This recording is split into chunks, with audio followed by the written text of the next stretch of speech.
بسم اللہ الرحمن الرحیم۔ آج میں آپ کو خشک خارش کے بارے میں آپ کو بتانے لگا ہوں۔ خشک اور تر یہ آپس میں ملتی جلتی بہنیں ہیں۔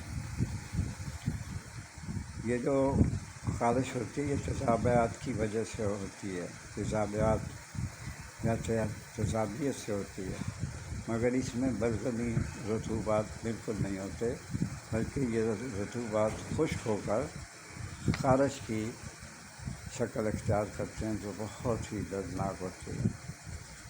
جسم پر لکیریں بن جاتی ہیں۔ اکثر جسم خشک اور خارش کر کے آپ اپنی جلد وہ کھردری کر لیتے ہیں اور اس سے جلد موٹی بھی ہو جاتی ہے۔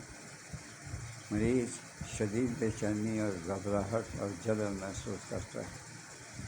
اس کا میں آپ کو علاج بتا دیتا ہوں، غور سے سنیے، بار بار سنا کریں تاکہ آپ کو سمجھ آ سکے۔ بیٹا میں ڈسکرپشن میں صرف نمبر دیتا ہوں، اس کو غور سے سن لیا کریں، ایک بار نہیں دوسری بار سن لیں۔ یہ دوا ہے، اس میں گندھک آملہ سار اور کشت تلخ، قاف سین تو کشت تے لام خی تلخ، کشت تلخ۔ تیسری ہے با بچی اور امبا ہلدی، الف نون بے ہے، امبا ہلدی، ہر ایک چھ ماشا لے لیں۔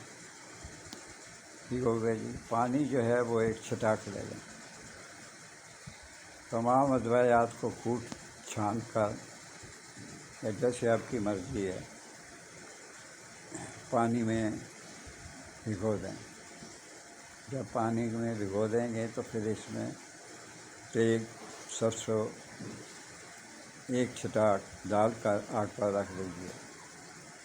پانی جب خشک ہو جائے اور ادویات جو ہم نے ڈالی ہیں وہ سیاہ ہو جائیں تو سمجھ جائیں کہ آپ کی دعا تقریباً انشاءاللہ مکمل ہو چکی ہے۔ اس کو آرام سے نتار لیں، فلٹر کر لیں۔ فلٹر کرنے کے بعد اس کو استعمال کریں۔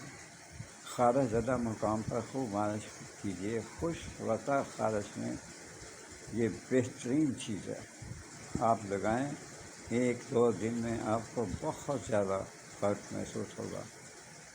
میرے چینل ہے ورڈ سن شائن 4764، اس پہ جائیں اور سبسکرائب اور لائک بھی کر دیں، وہاں سے تفصیل آپ کو مل جائے گی۔